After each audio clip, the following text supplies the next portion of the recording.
Réinventer l'éducation. Learning World, en association avec WISE, une initiative de Qatar Foundation. Enseigner séparément aux filles et aux garçons boosterait leurs chances de réussite scolaire. C'est en tout cas le point de vue de certains éducateurs et une idée retenue dans un certain nombre de pays où les classes séparées sont à la mode. Cette semaine, Learning World explore cette tendance en Australie et en Suède. Nous avons également interrogé le professeur en neurosciences, Liz Elliott.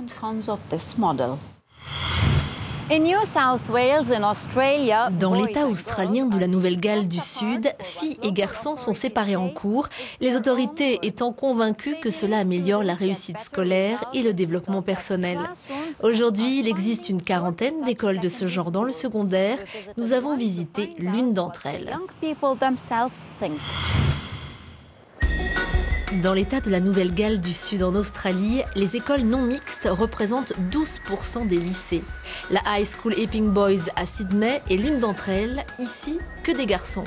Bien que ce modèle d'éducation soit un héritage du passé où les garçons étaient censés étudier les technologies et les filles les activités domestiques, il repose sur l'idée que les filles et les garçons réussissent mieux et se concentrent mieux s'ils sont séparés en cours. Ce modèle satisfait pleinement mes besoins. Je me suis investi dans beaucoup d'activités comme le théâtre, la musique, le sport, et je ne pense pas qu'il y ait une autre école qui satisfasse les besoins des garçons. École de garçons, oui, mais les filles ne sont pas bannies pour autant. La plupart des enseignants sont des femmes, une manière pour les élèves d'apprendre comment se comporter et respecter l'autre sexe. Les filles sont souvent mûres beaucoup plus tôt que les garçons au niveau des émotions et de l'éducation. Donc, s'il y a toujours cette compétition entre filles et garçons, alors ces derniers peuvent se sentir inférieurs. C'est donc mieux pour leur propre estime qu'il n'y ait pas de compétition.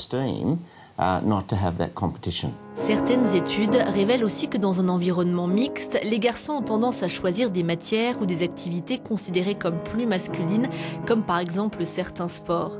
Dans un univers exclusivement masculin, il n'y a pas de pression pour se façonner à l'image traditionnelle de ce que doit être un garçon. Si je devais jouer devant des filles, ça pourrait me déranger de savoir si elles aiment ou pas. En 2010, l'école a mis en place un programme d'atelier baptisé Boys to Men. Objectif, préparer les garçons à devenir des citoyens et des hommes responsables.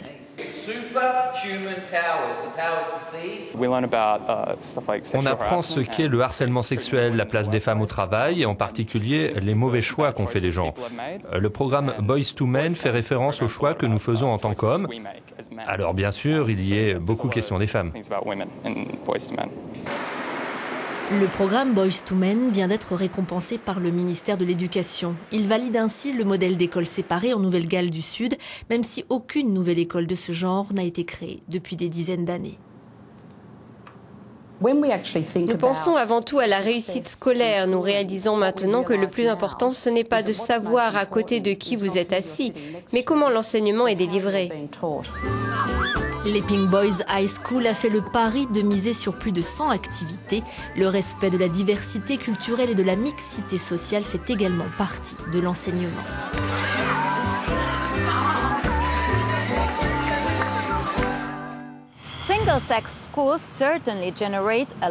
Séparer filles et garçons à l'école fait forcément débat. Les résultats sont-ils meilleurs? Cette séparation n'est-elle pas dangereuse?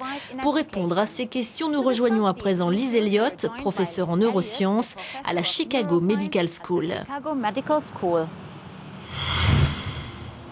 Professeur Elliott, merci d'être avec nous.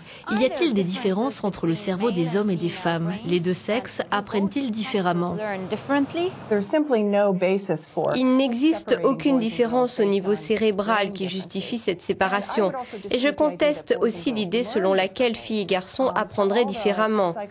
Tous les tests psychologiques réalisés sur l'apprentissage de la lecture, des mathématiques, montrent que filles et garçons utilisent les mêmes parties du cerveau.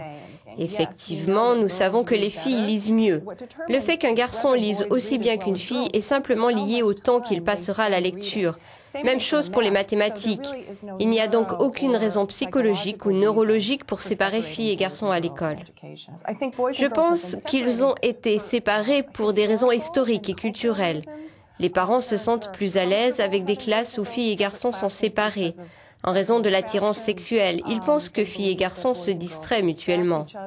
Y a-t-il un manque de preuves scientifiques? Pourquoi autant d'informations en faveur de classes non mixtes? La raison pour laquelle les gens pensent que la non-mixité est une bonne option, c'est parce que ces écoles ont un bon niveau. On parle d'écoles qui ont une histoire. Quand autrefois une fille voulait intégrer une grande école, elle n'avait pas le choix car les écoles mixtes n'existaient pas.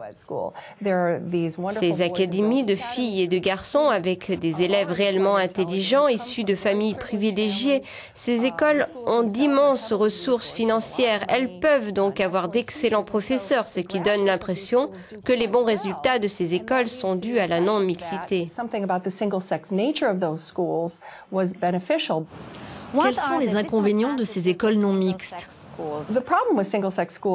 Le problème avec ces écoles non mixtes, c'est qu'elles créent ce que nous pensons être un environnement artificiel. Le monde n'est pas unisexe. Nous avons besoin d'apprendre comment interagir avec tout le monde, des gens d'autres cultures, de religions différentes et des gens de l'autre sexe. Les données montrent qu'il n'y a aucune différence. Nous pensons même que séparer les filles des garçons est préjudiciable. Ils perdent l'opportunité d'apprendre les uns des autres. Les garçons perdent la richesse verbale des filles et les filles perdent les qualités de repère des garçons.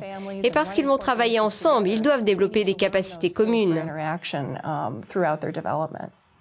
Merci, professeur Elliott. Réduire les inégalités liées au genre requiert une éducation appropriée. C'est la philosophie des crèches en Suède. Ici, les enfants apprennent qu'il n'y a aucune différence entre ils et elles. Comment les professeurs mettent en pratique cette approche, c'est ce que nous allons voir dans ce reportage. À la garderie de Nicoli Gourden, les enfants sont encouragés à penser par eux-mêmes d'abord en tant que personne, ensuite en tant que fille ou garçon. Nous voulons que chaque enfant développe une bonne estime de soi. C'est ce qui est le plus important. Les jeux sont neutres. Par exemple, on va donner aux enfants à la fois des jeux de construction, des petits animaux et des poupées.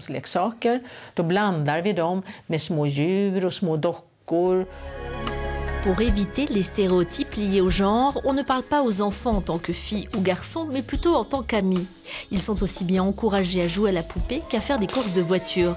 Certaines poupées n'ont pas un sexe déterminé, mais sont simplement identifiables par les émotions qu'elles expriment. Il n'y a rien de mal en soi à dire il ou elle, mais nous, adultes qui les utilisons, nous sommes imprégnés de stéréotypes, de vieilles traditions.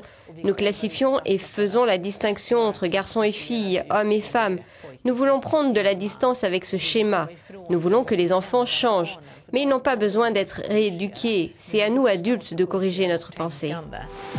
La Suède est l'endroit rêvé pour une garderie comme celle de Nicoli Gourden. Le pays est considéré comme un modèle pour l'égalité des sexes. Il a été le premier à légaliser le mariage religieux des homosexuels. Ce n'est donc pas surprenant que la garderie encourage aussi l'acceptation du choix de vie des autres. Quand on parle des relations familiales, nos livres parlent d'enfants adoptés, de parents réfugiés politiques.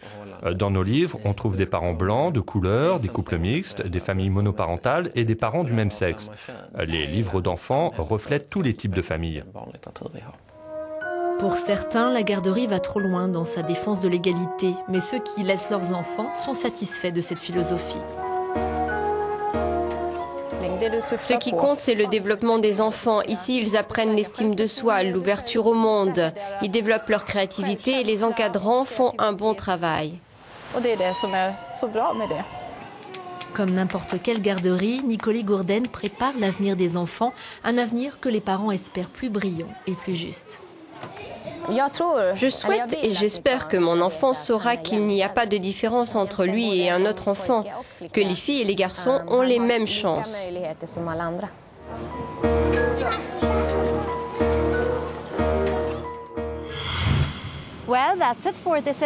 C'est la fin de ce numéro de Learning World. Êtes-vous en faveur ou contre les écoles non mixtes? Partagez vos opinions sur Facebook ou Twitter.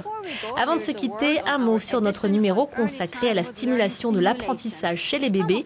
Certains pensent qu'elle peut être bénéfique si cette stimulation se fait de manière créative et avec prudence. J'espère que ce numéro vous a plu. On se retrouve la semaine prochaine.